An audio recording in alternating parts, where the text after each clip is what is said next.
کہ اللہ تبارک و تعالیٰ ہر زمانے کے اندر میں ظاہری نظام جو کچھ بھی چلایا ہے، جو خدمت دین کا نظام ہے، اس کا انکار نہیں کریں گے ہم، لیکن اس کے ساتھ خدا پاک کی قسم، جہاں قرآن ہے تو وہاں پر اہل بیت ہے، آل رسول ہے، اور امت گمراہ ہوتی ہے آل رسول اور اہل بیت کو چھوڑنے کی وجہ سے۔ اور کیا مطلب کہ اس زمانے تک یہ نہیں تھا، بلکہ قیامت تک رہے گی اہل بیت۔ اور اہل بیت کون ہیں؟ سادات اور سادات اکرام ہیں، جن میں اولیاء ہیں، اور اولیاء کے سلاسل ہیں، اولیاء کی نسبتیں ہیں، ان کے چوکھٹوں سے جن کو نسبتیں مل گئی ہیں اور جن کو وہ سادات اور اولیاء نے اپنا بنا لیا ہے، جن کو اپنا بنا لیتے ہیں نا، ان کو اس زمانے کے اندر میں اپنے علوم کا امین بنا دیتے ہیں۔ حق کو ان کی زبانوں سے پھر دنیا کو ملے گا، کتابوں سے نہیں ملے گا، مسلکوں سے نہیں ملے گا، کہ کہیں طریقت کے معاملات کے اندر میں اس زمانے کے حق والوں نے جن کو اپنی بارگاہوں میں قبول کیا، کوئی ایک ایسے اولیاء کو بتا دو مجھے کہ جن کے ذریعے سے امت میں فتنہ پیدا ہوا اور دین میں فتنہ پیدا ہوا ہو، کوئی الگ جماعت بنی ہو تاریخ اولیاء میں، مجھے بتا دو کھول کر۔ جتنے جماعتیں اور مسلکیں وجود میں آتی ہے نا، ان نفسانی کتوں کی اپنی ہوس کی وجہ سے امت میں تفرقے ڈالتے ہیں۔ یہ کہہ رہا میرا مسلک تھا، یہ میری جماعت تھا، اور میں حق پہ، یہ تو کیا ہے؟ یہ اندر کی نفسانیت کا وہ کتا ہے جو بھوکتا ہے۔ اور بالمقابل میں مجھے کہنے دو، آج سخت جملہ ہے تو ذرا برداشت کر لو، لیکن اہل بیت اور آل رسول کی ان ساری تاریخوں کے اندر میں ایک ولی بھی بتا دو مجھے کہ جس نے اپنی الگ جماعت بنائی ہو اور جس نے دین کو نقصان پہنچایا ہو یا دین میں فتنہ پیدا کیا ہو۔ آج کھلا چیلنج ہے میرا دنیا کو، فتنے تو تم لوگوں نے پیدا کیے، جماعتیں تو تم لوگوں نے بنائی، دین کو تو تم نے بیچا ہے، چاہے وہ بڑی بڑی جامع مسجد کے ممبروں سے ہو یا بڑے بڑے دارالافتتاح سے ہو، اور بڑے بڑے دنیا کے تم مفسر و مفکر بن کر ہو، لیکن میرے آقاؤں میں اور آل رسول کے اندر میں، اہل بیت کے اندر میں 1500 سالہ تاریخ کے اندر میں مجھے بتا دو کہ کسی ایک ولی نے کوئی الگ جماعت بنائی ہو، امت کو منقسم کیا ہو اور امت کو دین کو نقصان پہنچایا ہو۔ کھل کر سمجھ میں آ گئی بات؟ ان کے پاس میں یہ وجہ کیوں ہوتی ہے کہ جن سے دین کو نقصان پہنچتا ہے، دین میں تفریقے پیدا ہوتے ہیں اور امت کو کاٹتے ہیں، اس کی وجہ صرف اور صرف ان کے پاس پیور دودھ نہیں ہوتا، ان کی بیس اور بنیاد صرف حوالے ہوتے ہیں اور کتابیں ہوتی ہے۔ کیا ہوتی ہے؟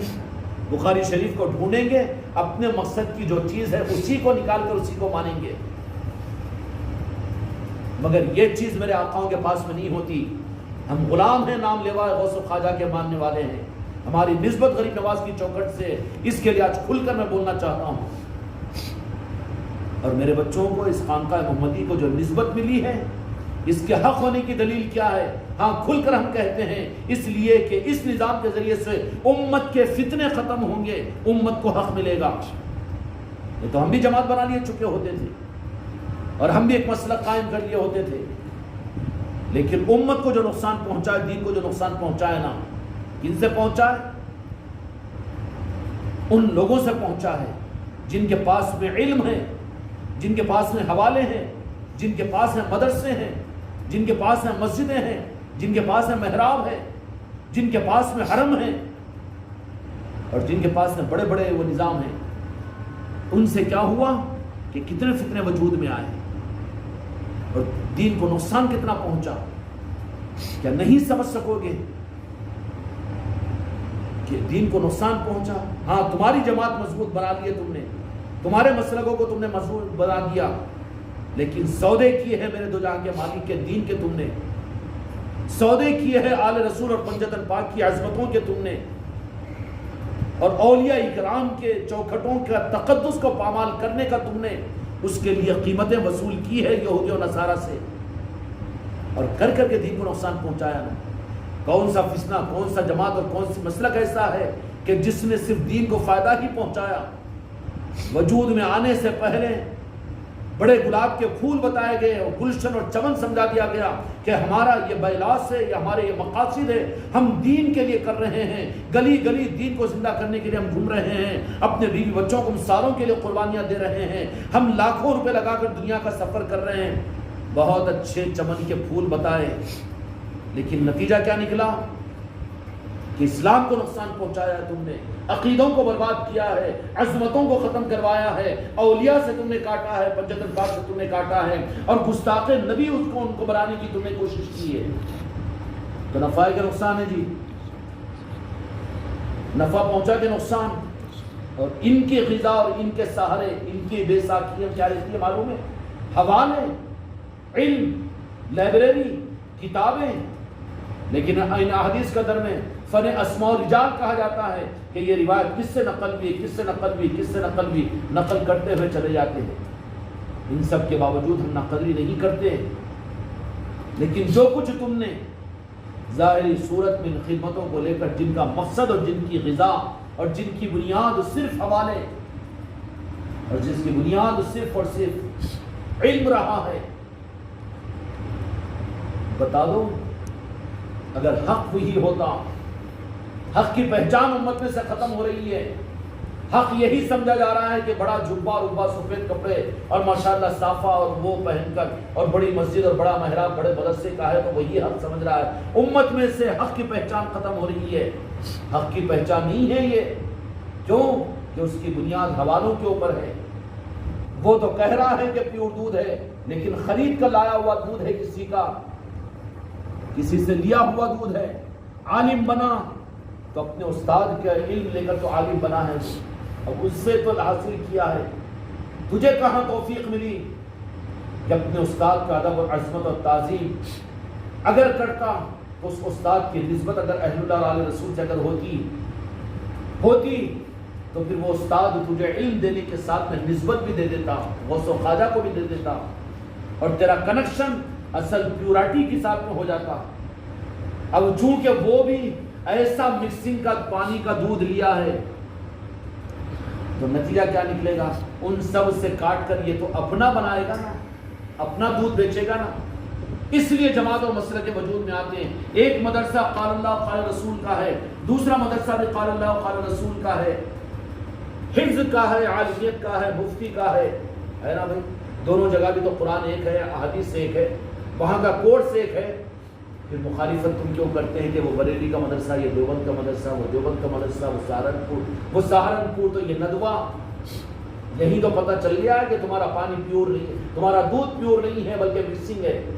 اور مکسنگ کیا ہے کہ تم کو ان دودھ کے دینے والوں نے اصل جگہ کا پتہ نہیں بتایا جہاں سے پیور دودھ ملتا ہے، بلکہ مارکیٹنگ چلا رہے ہیں۔ اور پورے اسلام کی 1500 سالہ تاریخ کے اندر میں تم کو تاریخ کا طالب علم بنانا نہیں چاہتا ہوں، لیکن عقیدے کو مضبوط کرو، نظام کے اوپر اعتماد کرو۔ 1500 سالہ تاریخ میں جو بڑی بڑی خدمات کی ہے ہم اس کا انکار نہیں کریں گے، بین الاقوامی سطح کے اوپر اسلام کی خدمتوں کے لیے کبھی اخوان المسلمین وجود میں آئی تھی، اور کبھی کوئی کتنی تنظیمیں ہیں تھی، اور یہ تنظیموں کا، تحریکوں کا، مسلکوں کا نظام تو 1500 سالہ تاریخ کے اندر میں امت کے ساتھ لگا ہوا ہے۔ اور ہم اس معنی میں ناقدری نہیں کرتے ہیں، بلکہ اس معنی کے اندر میں ہم تو یہی سوچتے ہیں کہ وہ ذرہ برابر بھی اگر مخلصانہ جذبہ رکھ کر میرے اسلام کی، دو جہاں کے مالک کے دین کی اگر اس کی کچھ خدمت کی ہے تو سر آنکھوں پر اس لیے کہ میرے آقا کے دین کی انہوں نے خدمت کی، ہم ناقدرے نہیں ہیں۔ تو پھر بڑی بڑی خدمتیں جن کے ہاتھ پر ہوئی ہے ہم ان کی ناقدری کیوں کریں گے؟ وہ جانے اپنے عقیدے کے اعتبار سے، اللہ جانے، رسول جانے، پنجتن پاک جانے، اولیاء جانے، ہم ناقدری نہیں کریں گے۔ لیکن یہ دعوے کا حق تم کو نہیں ہے کہ حق ہم دے رہے ہیں۔ یہ دعویٰ دلیل کے ساتھ میں اگر کسی کے پاس میں ہے تو آج بھی آل رسول کے ساتھ میں، اہل بیت کے وابستگان کے ساتھ میں، اور اولیاء غوث و خواجہ کی نسبت والوں کے ساتھ میں ہے۔ بھول جاؤ کہ حق دین مسلک اور جماعتوں سے نہیں مل سکتا، اس لیے کہ وہاں پر تو نقل در نقل ہوتی ہے۔ حق وہ بلا دلیل کے نہیں بول سکتا، تو وہ اپنے بات کی حقانیت کو ثابت کر کے بخاری اور مسلم کو لائے گا، صحیح ستہ کی حدیث کی کتاب کو لائے گا، تو وہ تو کیوں بتا رہا ہے؟ تو اپنی ذات کے اوپر تو حق کو بتا۔ مگر یہ چابی ان اہل ظاہر کے پاس میں ہے ہی نہیں، بلکہ میرے مصطفیٰ محمد رسول اللہ صلی اللہ علیہ وسلم نے اور رب العالمین نے یہ خزانہ اگر حوالے کیا ہے تو وہ اہل بیت اور آل رسول کے حوالے کیا ہے، اور کرنے کے بعد میں مولا کائنات کے ظاہری حیات کے بعد میں اس دروازے کو بند نہیں کر دیا گیا۔ یہ بات الگ ہے کہ اس دروازے کو چھپا دیا گیا ہے، نظروں سے اوجھل کر دیا گیا ہے، لیکن دروازے کیوں کہ چور و اچکے اس دروازے میں داخل نہ ہو جائے، اس کے لیے نظروں سے اوجھل کیا گیا ہے۔ غوث العظم 15ویں صدی کے اندر میں اپنے علوم کو کیسے دے سکیں گے؟ وہ نہیں سمجھ سکتا۔ غریب نواز حق کو اپنی چوکھٹ سے دنیا کو کیسے دے سکیں گے؟ تو یہ بخاری اور مسلم کے حوالے دینے والا اور یہ مکسنگ دودھ والا یہ تو سمجھ ہی نہیں سکتا۔ اس دروازے پر جس کو بلا لے میرے غریب نواز اور غوث العظم، وہ دروازہ جس کو اس کے لیے اگر کھول دے، وہ اگرچہ کہ ظاہری طور پر کوئی اعمال اس کے پاس میں نہ ہو، کوئی قابلیت اس کے پاس میں نہ ہو، کوئی علم اس کے پاس میں نہ ہو، وہ باضابطہ حافظ و عالم اور مفتی بھی نہ ہو، لیکن مولا کا کرم جس کے اوپر ہو جائے اس کی زبان پر حق ظاہر ہوگا۔ تو اپنے بڑوں کے پاس میں دیکھو، مولانا قاسم نانوتوی دیکھ لو، اعلیٰ حضرت امام احمد رضا خان صاحب بریلوی کو دیکھ لو، حاجی امداد اللہ صاحب مہاجر مکی کو دیکھ لو، وہ اپنے علوم کی تصدیق اور اپنی حقانیت کے ثبوت کے لیے آل علی اور اولاد علی کی چوکھٹوں پر جاتے اور وہاں پر تصدیق لیا کرتے تھے۔ تو اب ان سے کاٹنے کے لیے امت کو دعوت دے رہا ہے، تو تیرے پاس میں حق کہاں ہے؟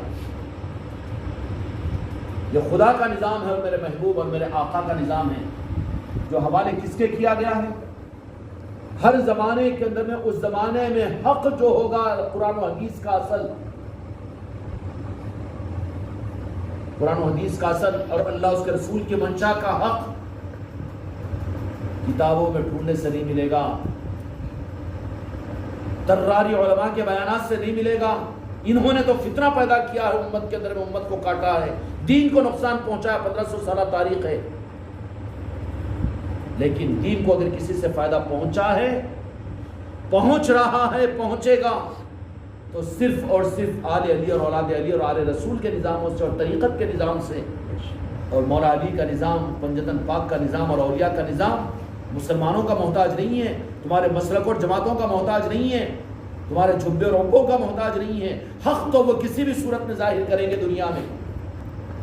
غیر مسلم ساد اور سر آ کر مولا علی کی شان کو بیان کرتے ہیں، امام حسین مولا حسین کی عظمتوں کو بیان کرتے ہیں، غریب نواز اور غوث العظم کی عظمتوں کو بیان کرتے ہیں، اولیاء کی محبتوں کو بیان کرتے ہیں۔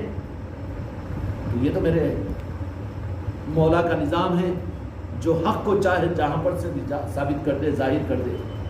سمجھ میں آ رہی بات؟ اس لیے کہ مولا علی کا نظام اور حق کا نظام کسی مسلک و جماعت کا محتاج نہیں ہے۔ تو یہ بات کتنی صحیح ہے کہ ہم حق کو صرف مسلک اور جماعت سے جوڑ دیں؟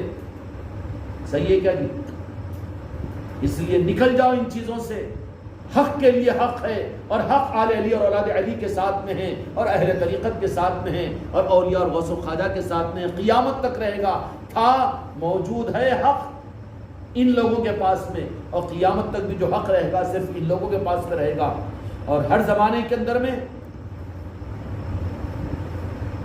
خدا کا نظام ہے یہ۔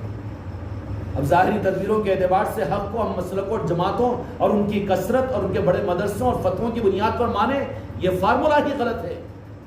اگر یہ تھا تو پھر 300 سال پہلے کہاں تھا دیوبند، اور کہاں تھے بریلوی، اور کہاں تھی تبلیغی جماعت اور اہل حدیث؟ کیا اس وقت میں حق نہیں تھا؟ اور پھر 20-25 سال کے بعد میں کہاں رہیں گے یہ؟ مگر حق رہے گا کہ نہیں رہے گا؟ میرے غریب نواز کا آستانہ رہے گا کہ نہیں قیامت تک؟ غوث العظم کی چوکھٹ رہے گی کہ نہیں رہے گی؟ راجن شاہ ولی کی چوکھٹ رہے گی کہ نہیں رہے گی؟ رکھنے کے لیے خدا نے حق کی بنیادیں ان کو بنائی ہیں، اور ان کو چھوڑ کر اگر امت حق کا دعویٰ اگر مسلک اور جماعتوں کو کر رہی ہے، چاہے کوئی مسلک کوئی جماعت ہو، وہ کہہ دینا کہ حق کی بنیاد نہیں ہے وہ، بلکہ مکسنگ دودھ ہے۔ ان کا سہارا اور ان کی بنیاد کیا ہے؟ حوالے ہیں، حوالے ہیں نسبتیں نہیں ہیں، حوالے ہیں نسبتیں نہیں ہیں، اور حوالہ نسبت کے برابر نہیں ہو سکتا۔ تم کس کی اولاد ہے؟ میرے باپ کی اولاد میں ہوں، اس کا حوالہ دو۔ حوالہ کہ میں اولاد ہوں، یا حوالہ بولے گا تو حوالہ بولے گا؟ حوالہ تو کمزور بنیاد ہے۔ نسبت مضبوط ہوتی ہے، نسبت مضبوط۔ کوئی اگر چیلنج کرتا ہے تو اس لیے میرے آقاؤں میں، اولیاء کی تاریخ میں یہ بات ہے کہ وہ حوالے کتابوں کی طرف میں نہیں بھیجے۔ خدا ایک ہے، دیکھنا چاہتا ہے، رب کا جلوہ میں بتا دوں گا تجھے۔ میرے آقا دو جہاں کے مالک مدینہ منورہ میں آرام فرما ہے، لیکن ان سے میں عرض کر کے تصدیق کروا دوں گا تجھے۔ ہاتھ پکڑا، مدینے کی چوکھٹ پر پہنچا دیا، یہود و نصارہ کو، منکرین کو، یہ چیز تمہاری 1500 سالہ تاریخ کے اندر میں، یہ حوالے والے مسلک اور جماعتوں والے امت کو تو فطرے میں ڈالے ہیں۔ یہ کر سکتے ہیں؟ ان کی تاریخ میں ہے کوئی؟ یہ تو صرف حوالے دیں گے۔ حوالہ نسبت کے برابر نہیں ہو سکتا۔ نسبتیں ان کے پاس میں ہیں، حوالے ان کے پاس میں ہیں، تو بتاؤ کہ پیورٹی نسبت والوں کے پاس میں ہے کہ حوالے والوں کے پاس میں ہے؟ اور امت قبول کرے دین کو صرف حوالے والوں کی وجہ سے، تو یہ امت کا بھولا پن ہے۔ اور امت کے سوداگر امت کے اور اسلام کے سودے کر رہے ہیں یہودیوں و نصارہ کے ساتھ میں۔ اس لیے حوالے قابل قدر ہیں ان کے لیے بھی۔ اگر ایک لفظ اگر ہم انکار کر دیں تو امت تو ایک دم پریشان ہو جائے گی۔ اب میں اگر کہہ دوں اپنے بچوں کو سمجھانے کے لیے کہ رب کی مجبوری بھی یہی ہے، وَلَسَوْفَ يُؤْتِيكَ فَتَرْضَىٰ، سب مجھے راضی کرنے کے چکر میں میرے محبوب میں تمہاری رضا چاہتا ہوں، جب تک تم راضی نہ ہو میں تم کو مناتا رہوں گا۔ مجبوری ہوئی کہ نہیں ہوئی؟ اہل اللہ کی مجبوری بھی یہی رہتی ہے۔ پھر وہ باطل ہے وہ مسلک اور جماعتیں اور یہ حوالے والے سارے، تو پھر سوال پیدا ہو سکتا ہے کسی عقل مند سامنے رہنے والے کے دل میں، کسی اسکالر، کسی پڑھے لکھے، کسی عالم دین، کسی مفتی حق کا اتنا بڑا دعویٰ کر رہے ہیں خانقاہ محمدی کے ذریعے سے، تو پھر حق کو ببانگ دہل علی اعلان پوری دنیا کے اندر میں، یا پھر یہ کہ غوث و خواجہ حق کو ظاہر کروا دینا نہ ہر زمانے میں نہیں کرواتی۔ کیوں؟ کہ دنیا کے نظام میں رب العالمین کا نظام ہے کہ دن کا اجالا ہے تو رات کا اندھیرا بھی ہے، ایک طرف میں ہدایت ہے تو ایک طرف میں گمراہیت بھی ہے، ایک طرف میں شیطان کے نظام کو خدا نے موقع دیا تو دوسری طرف میں رحمان کا نظام بھی ہے۔ اور اس نظام کو چلانے کے لیے تو مصطفیٰ پاک کو مالک بنایا۔ اس لیے اولیاء کی مجبوری، وہ مجبور نہیں ہوتے، خدا کے سامنے اڑ جاتے ہیں تو خدا کو ماننا پڑتا ہے، خدا مان لیتا ہے۔ وہ کیا کر لیتا ہے؟ کسی بات پر قسم کھا لے تو میرے ذمہ واجب ہے کہ میں اس کی قسم کو پورا کروں۔ رب وہاں تو بندھا ہوا ہے اولیاء کے سامنے، اولیاء کے پاس میں، کیونکہ وہ میرے ہیں، وہ رب کا کرم ہے، اپنے اولیاء پر ایثار ہے، ہمدردی ہے، اور اولیاء کے اوپر اللہ تبارک و تعالیٰ کا فضل خاص ہے۔ ھذا من فضل ربی، وہ اہل فضل بندے ہوتے ہیں کہ خدا بھی کہتا ہے کہ اچھا تم کیا چاہتے ہو، تو خدا سے تو قیامت قائم کروا لیں گے، لیکن وہ بھی تو رب ہے نا، ان اولیاء اکرام کو کہ میرے ساتھ میں اڑیں گے مجھے کرنا پڑے گا۔ اس لیے کیا کیا؟ اولیاء کو لا کر بھی نعرہ نے پاک مصطفیٰ اپنے محبوب کے پاس میں رکھ دیا کہ مجھ سے مت منواؤ، مجھ سے فیصلہ مت کرواؤ بربادی کا۔ خدا کہہ رہا ہے طائف کے میدان میں کہ چکی کے پاٹوں کی طرف 37 کے کو برباد کر دوں، اور میرے آقا مصطفیٰ کیا فرما رہے ہیں کہ نہیں یا اللہ میں آبادی کی دعا دیتا ہوں، یہ نہیں تو ان کی اولاد ایمان قبول کرے گی۔ رب کہہ رہا ہے کہ برباد کروں، اور میرے مصطفیٰ کہہ رہے ہیں آباد کر۔ یہ ہے میرے مصطفیٰ کا معاملہ۔ اس لیے رب نے کیا فرمایا؟ غوث اعظم غریب نواز اولیاء، میرے دوستو یا ایھا الاولیاء، رب ندا دیتا ہے کہ میرے دوستو، اولیاء اڑ جاتے ہیں کسی بات کے اوپر تو اللہ تعالیٰ کیا کرتا ہے؟ فوراً اپنے محبوب کا ساتھ پوچھ لو ان سے، ہاں ارے اب وہاں پر اولیاء کون ہوتے ہیں؟ اولیاء تو وہی ہوتے ہیں جو نعرہ نے پاک مصطفیٰ پر دو جہاں کے مالک کی طرف میں، تو آقا مسکراتے ہوئے دیکھتے ہیں، وہاں پنکچر ہو جاتے ہیں اولیاء، مقصد حاصل ہو گیا ان کا۔ اب کہیں کو جھگڑے پڑیں گے اللہ کے ساتھ میں؟ انہیں اولاد دلا سکتے ہیں، قیامت لا سکتے ہیں، زندوں کو مردہ کروا سکتے ہیں، مردوں کو زندہ کروا سکتے ہیں. یہ تصرفات اللہ تعالیٰ خود دے دیتا ہے ان کو. فرشتوں کا نظام ان اولیاء کی خدمتوں کے لیے دے دیتا ہے. کیا نہیں کر سکتے اولیاء؟ جو رب کر سکتا ہے، رب اپنے اولیاء سے سب کچھ کروا سکتا ہے، اور تاریخ ہے کروا کر بتایا. غریب نواز نے آگ میں اپنے آپ کو لے گیا تو پھر آگ ان کو نقصان نہیں پہنچا سکی. خدا جہنم میں ڈالا، اولیاء جہنم سے نکالیں گے، جنتیں پہنچائیں گے. یہ تو کام خدا کا ہے نا، جی میرا اولیاء کر رہے ہیں نا. سب کچھ کر سکتے ہیں مگر اپنی ذات پر نہیں، بلکہ اللہ ان کو اختیارات دے دیتا ہے. اختیارات دینے کے بعد میں بھی اب ان کو بھی اختیارات کر کنٹرول کی لگام، رب تو رب ہے نا، وہ کہاں پر لگا دیا؟ کرو. پر تم جن کو چاہتے ہیں نا میرے محبوب کے ساتھ، ان کی مرضی دیکھو. تو دنیا کے اندر میں ان سارے دین کے ناموں کی دکانیں، بڑی بڑی دکانیں چل رہی ہیں نا، ملک چل رہے ہیں، مدرسے چل رہے ہیں، مسجدیں چل رہی ہے. امت کے لیے دین کا معیار کوئی یہ نہیں دیکھے گا کہ حق کیا ہے. پہچان اور شناسائی ختم ہو گئی. اس کے بدل میں لا کر سارے کے سارے بے روح کے پتلوں کو رکھ دیا گیا ہے. کوئی پتلا 150 سال کا، کوئی پتلا 200 سال کا، کوئی پتلا 80 سال کا، 90 سال کا. اب دین کے شناخت تو مسلک اور جماعتیں ہو گئی نا.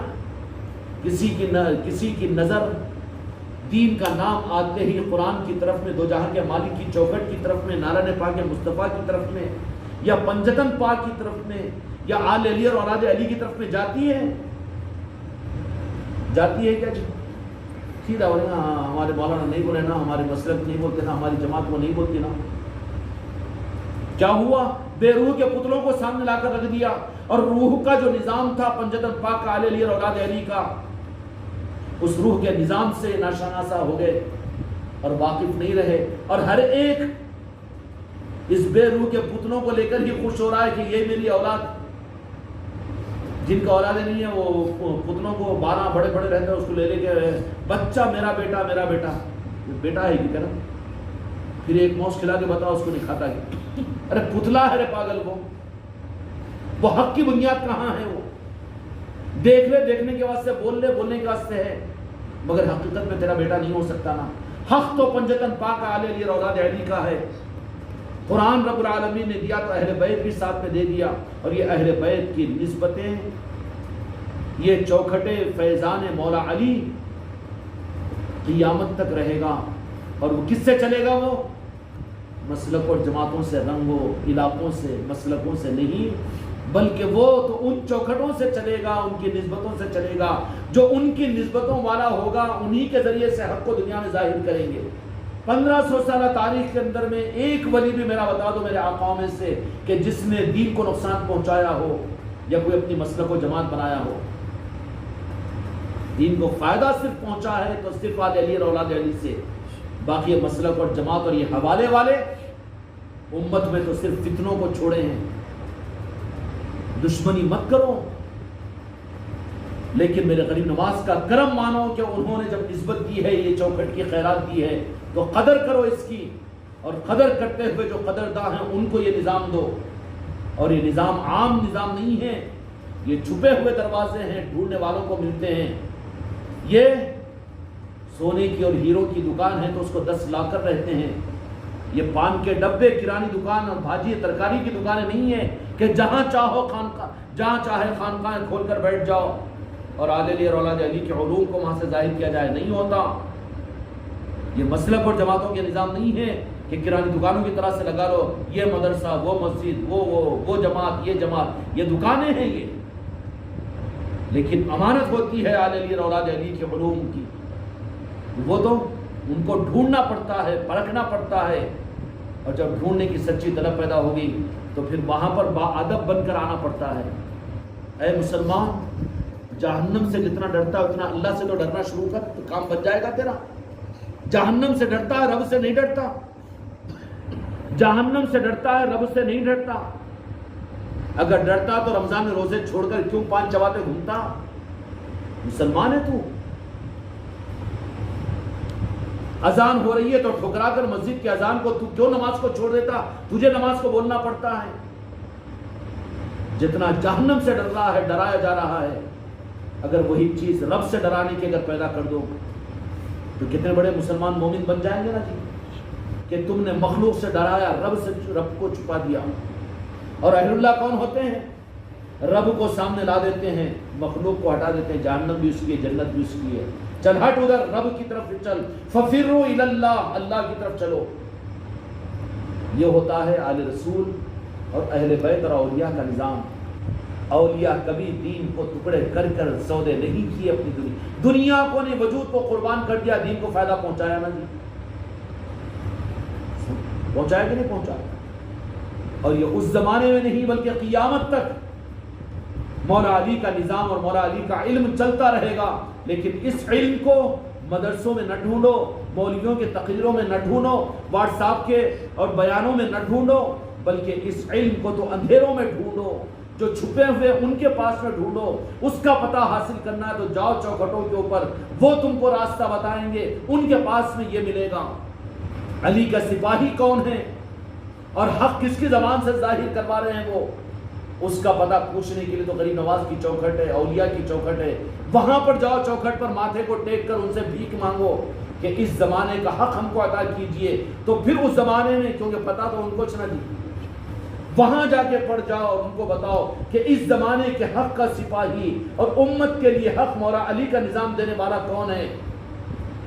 اگر تمہاری دعا ان کی بارگاہ میں قبول ہو گئی، سچی طلب لے کر وہاں پر گئے، تو انہوں تو آن لائن بتا دیں گے کہ یہ ہے آل علی اور اولاد علی کا نظام لے کر چلنے والا، وہاں جاؤ تم کو حق ملے گا۔ اللہ تعالیٰ حق کے ساتھ ہم سب کو آگے بڑھائے، بحق لا الہ